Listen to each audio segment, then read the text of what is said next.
Hello dear friends, you all are most welcome to e-learning class carried out by TV Patel Higher Secondary School. In previous lecture, as you know dear friends, we already discussed the concept of transfer of share and transmission of share. Now, as the students concerned to board examination, you need to prepare each and every point. Keep in mind. In that connection, one more point I would like to discuss here today for your information and for your preparation.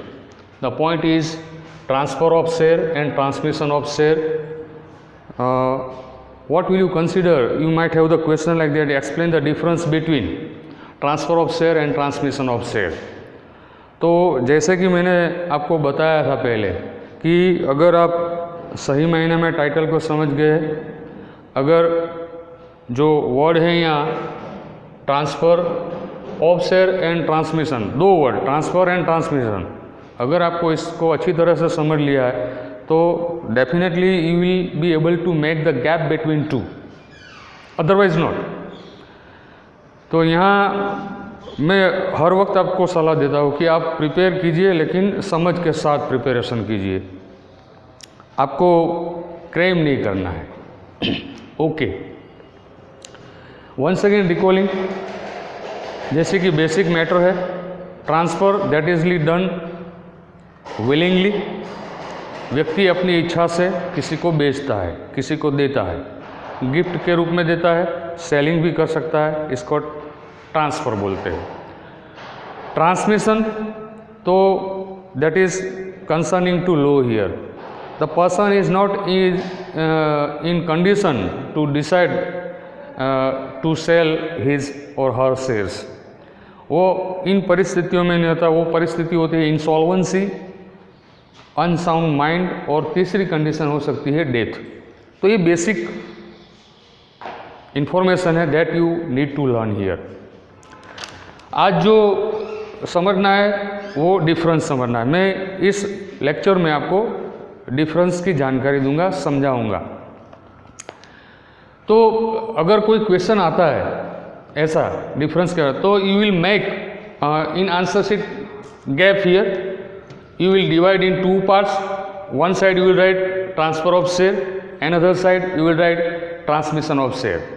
और किन किन बातों में, किन किन मुद्दों पे वो डिफरेंस हाईलाइट होता है वो आज मैं डिस्कस करूंगा. समझ गए?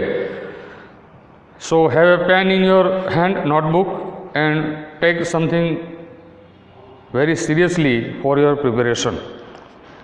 तो यहाँ पॉइंट्स में सिर्फ आपको हाईलाइट करता हूँ और इसके बारे में आपको समझाऊंगा. पॉइंट्स किन किन मुद्दों पे. नंबर वन है जो डिफरेंस आपको हाईलाइट करना है दोनों साइड, तो इसमें है मीनिंग. तो ये मीनिंग, ये पहला मुद्दा है. तो इसके बारे में यहाँ दोनों के बीच जो गैप होती है, ट्रांसफ़र ऑफ शेयर और ट्रांसमिशन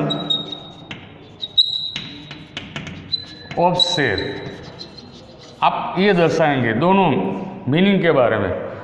हाईलाइट करता हूँ, समझाता हूँ कैसे. When a share holder voluntarily passes ownership of share to another person in accordance with the provision of Companies Act and Articles of Association, it is called transfer of share. तो यहाँ article a का जिक्र किया है, और companies act के मुताबिक अगर व्यक्ति वॉलंटरीली अपना शेयर दूसरे को देता है तो ऐसी विधि को, ऐसी प्रविधि को ट्रांसफ़र ऑफ शेयर बोलते हैं. ये वन साइड हुआ मीनिंग के बारे में. दूसरी साइड ट्रांसमिशन ऑफ शेयर, इसमें क्या है, when a share holder dies और he is declared by the court to be an insolvent और ल्यूनेटिक, दोनों का मीनिंग एक ही है, अस्थिर मगज जिसको बोलते हैं, then such compulsory transfer of share under law is called transmission of share. तो कंपल्सरी वर्ड का यहाँ इस्तेमाल किया है, compulsory. Compulsory that is totally opposite to voluntary. तो वॉलंटरी में व्यक्ति समानता से अपना शेयर बेचता है, देता है किसी को, वो डिसाइड कर पाता है। और यहाँ डिसाइड नहीं कर पाता है, इसीलिए कंपलसरी हो गया कि किसी को वो देना तो पड़ेगा। तो इसलिए ये मीनिंग के बारे में ये पहला मुद्दा हुआ difference. Take it down, listen properly and understand it. दूसरा मुद्दा है सर्कमस्टेंसेस। सर्कमस्टेंस जिसको हम बोलते हैं परिस्थितियाँ, किन परिस्थिति में। तो इसमें एक साइड आपको समझना है ट्रांसफर ऑफ शेयर में, इट इज़ वॉलंटरी ट्रांसफर। इससे कंपलसरी नहीं है, ये वॉलंटरी है। इट इज़ वॉलंटरी, इच्छा होती है तो, नहीं तो नहीं। It is voluntary transfer. Share holders में transfer share at any time, see the word at any time, according to provisions of companies act.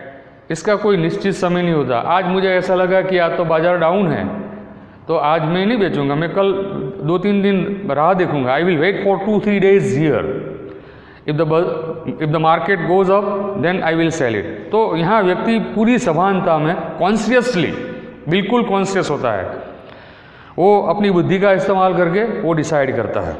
Are you clear? तो ये पहला है ट्रांसफर ऑफ शेयर में सर्कमस्टेंस बताया, परिस्थिति, एट एनी टाइम।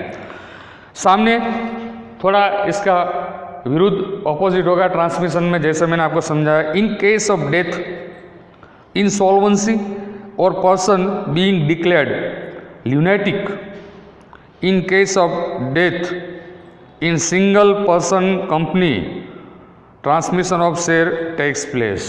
तो यहाँ कौन सी सर्कमस्टेंस बनी कि इंसॉल्वेंसी, दैट इज ऑल्सो सर्कमस्टेंस, परिस्थिति पैदा हुई कि व्यक्ति की अचानक से डेथ हो गई, व्यक्ति अचानक पागल हो गया या अनसाउंड माइंड उनका हो गया, हेल्दीनेस नहीं है उनकी माइंड की, वो सोच नहीं पाता है। तो कौन सोचेगा? इसके बदले में कोई कोर्ट के आधार पे वो डिसाइड करेंगे, कोर्ट डिसाइड करेगी पर्टेनिंग टू लॉ कि उनको ये मिलेगा। कोई वारसदार भी हो सकता है, जैसे कि फादर की स्थिति ऐसी हो गई तो उनके सन को मिल सकता है ये जो जितने भी शेयर है। तो father that is not in the condition to decide. तो ये सर्कमस्टेंस हुआ, ये परिस्थिति हुई। समझ गए? बहुत ही सिंपल सा मुद्दा है। आपको एक मैं आपको की बताता हूँ, वो आंसर को तैयार करें। Don't cram, you will have to store in your mind some of the points here. आप अपने दिमाग में सिर्फ पॉइंट रखेंगे, जैसे कि ये सर्कमस्टेंस है, मीनिंग है, इसको हाईलाइट करते जाओ, लंबा आंसर हो जाएगा। This question might be in the form of 4 mark, ये 3 या 4 मार्क में आ सकता है। You might have the question explain 4 points, शायद बहुत लंबा क्वेश्चन नहीं पूछना चाहिए, वो 3 मार्क में explain 6 points as far as the difference between transfer of share and transmission of share concern. ऐसा भी क्वेश्चन हो सकता है, बहुत सिंपल सी बात है। तो ये सर्कमस्टेंस मैंने आपको समझाया दोनों transfer of share and transmission of share में। क्लियर? नंबर 3 है कंसेंट। कंसेंट यानी सम्मति। व्यक्ति की अपनी सम्मति किस मिलती है, कहाँ मिलती है? ट्रांसमिशन में मिलती है या ट्रांसफर में मिलती है। जैसे कि in voluntary transfer consent of both parties is essential. ये शेयर की लेन देन होती है, दोनों पार्टी जो होती है, लेने वाला और बेचने वाला भी, दोनों के बीच कॉन्शियसली एक प्रकार की कॉन्ट्रैक्ट होती है। तो ये कंसेंट, सम्मति बनती है दोनों पक्ष से, दोनों साइड से। बहुत सिंपल तरीके से मैं आपको, दोनों की वहाँ पे इच्छा है, इसलिए ये हो पाता है। तो सामने कंसेंट, जैसे कि आपने समझा है कि अनसाउंड माइंड है, ल्यूनेटिक है, डेथ की कंडीशन है, तो वहाँ तो कंसेंट बनेगी ही नहीं ना, आमने सामने तो होंगे नहीं। तो in transmission of share consent of both parties is not necessary. Oblique में लिखा है नॉट पॉसिबल, ये बिल्कुल पॉसिबल ही नहीं है, क्योंकि व्यक्ति बिल्कुल वो कॉन्शियस वाली स्थिति में ही नहीं है। वो उनका ऐसा मतलब वो कॉन्शियसनेस उनके पास नहीं होगी, उनका दिमाग नहीं चल पाता, तो वो क्या करेगा? वो दूसरे पे आधारित हो जाएगा। तो दूसरी बात जो यहाँ है, पर्टेनिंग टू लॉ डिसाइड करता है, कंपनी के जो अथॉरिटी है वो डिसाइड करती है कि किसको दिया जाए। ओके, तो ये कंसेंट के बारे में हो गया।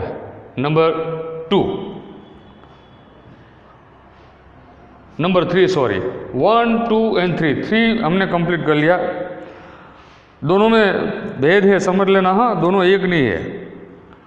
Number 4 consideration. नंबर 4 है consideration.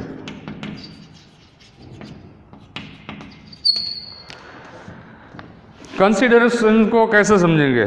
Share transfer arises due to a valid agreement of 2 parties, so consideration is essential. मान्यता दोनों की ओर से ये प्रोसीजर होती है ट्रांसफर ऑफ शेयर में, इसलिए उनको कंसीडर किया जाता है। कंसीडरेशन इज एसेंशियल, यहाँ कंसीडरेशन जरूरी है। In transmission of share holders loses ownership and ownership is shifted to a legal representative. ये मैंने शब्द, रिप्रेजेंटेटिव का मतलब होता है प्रतिनिधि, कोई उनके प्रतिनिधि की ओर ये कंसीडरेशन जाएगा। This is not selling, so there is no consideration. ये सेलिंग नहीं है, समझ लो। अगर सेलिंग होती है तो ही कंसीडरेशन होता है, अगर सेलिंग नहीं होती, यहाँ तो ल्यूनेटिक स्थिति है व्यक्ति की, तो ये कंसीडरेशन व्यक्ति के द्वारा नहीं होता है। तो ये आपको समझना है, बिल्कुल सिंपल सा मुद्दा है, क्योंकि इसमें सेलिंग नहीं होती। ये व्यक्ति बेचता नहीं है, ये व्यक्ति ट्रांसफर में बेचता है, इसलिए उनकी कंसीडरेशन जरूरी है। समझ गए? तो ये सिंपल सी बात है। स्टैंप ड्यूटी, इसके बाद है स्टैंप ड्यूटी।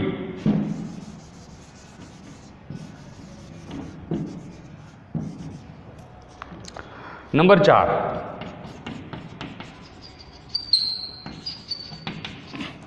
स्टैंप ड्यूटी में क्या होता है? In share transfer stamp duty is necessary according to prevailing law. If the stamp duty is not affects as per law, share transfer is not valid in physical share. ये आपको stamp duty देनी पड़ेगी। जैसे कि हमारे मकान भी हम खरीदते हैं तो भी हम स्टैंप ड्यूटी वहाँ पे भी लगती है, अगर दस्तावेज बनाते हैं तो इसमें भी स्टैंप ड्यूटी। सामने क्या है? इन ट्रांसमिशन ऑफ शेयर, ये ट्रांसमिशन वाला मुद्दा है। In transmission of share there is no consideration, so stamp duty is not essential. क्यों ये स्टैंप ड्यूटी नहीं है? यहाँ कंसीडरेशन नहीं है, इसलिए यहाँ कंसीडरेशन है। आगे का मुद्दा जो मैंने समझा, तो कंसीडरेशन जहाँ होगा वहाँ पे स्टैंप ड्यूटी होगी, जहाँ कंसीडरेशन नहीं है वहाँ पे स्टैंप ड्यूटी नहीं आएगी। बहुत ही सिंपल सी बात। मेंबरशिप, नेक्स्ट पॉइंट है नंबर 5 मेंबरशिप, सदस्यता जिसको बोलते हैं। Membership obtain bye transferee after the approval of the board of directors and his name is enter into a resistor of member. यहाँ बाइंग सेलिंग होती है, तो आप खरीदते हैं, जैसे कि मैंने समझाया, आप सभ्य बन जाते हैं, वो बोर्ड के द्वारा मान्यता मिलती है और आप मेंबर बन जाते हैं। सामने मेंबर जैसी कोई स्थिति नहीं है, क्योंकि वो बेचता नहीं है, उनका प्रतिनिधि को मिल जाएगा। Legal representative is entitle. अगर वो व्यक्ति का कोई भी नज़दीक का रिलेटिव होता है, उनको वो मिल जाए और रिप्रेजेंटेटिव को मिलेगा, तो इनका एंटाइटल होगा वहाँ पे register to the rights of a member and can claim dividend. उनको डिविडेंड मिल सकता है। नंबर 7 है प्रोसीजर। प्रोसीजर का मतलब है प्रक्रिया। A procedure of the board of directors is required following the provisions of articles of association. A को फॉलो करके पूरी प्रोसीजर इसमें होती है ट्रांसफर ऑफ शेयर में, क्योंकि ये व्यक्ति बेचता है, सामने वाला खरीदता है। इसमें क्या है देखो, प्रोसीजर में legal representative sends evidences supporting his right obtain through court to the company for getting his name registered as member. यहाँ रिप्रेजेंटेटिव होगा, वो क्लेम करेगा, क्योंकि रिप्रेजेंटेटिव को एक राइट मिलता है, वो इंसॉल्वेंट पर्सन हो गया, इसके हिसाब से उनको राइट मिलता है, और वो अपना एविडेंस पेश करता है कि मैं उनका बेटा हूँ, मैं नज़दीक का व्यक्ति हूँ। तो ऐसे ये प्रोसीजर दोनों की अलग अलग है, इसमें भी प्रोसीजर अलग है, इसमें भी प्रोसीजर अलग है, आपको ये समझना। और लास्ट पॉइंट है यहाँ नंबर 8 रिफ्यूज़ल। नंबर 6 रिफ्यूज़ल मतलब नकारना। कैसे, कहाँ तक, किन परिस्थितियों में रिफ्यूज़ल होता है? बोर्ड ऑफ डायरेक्टर्स में refuse to transfer of shares in such refusal if such refusal is in the interest of the company.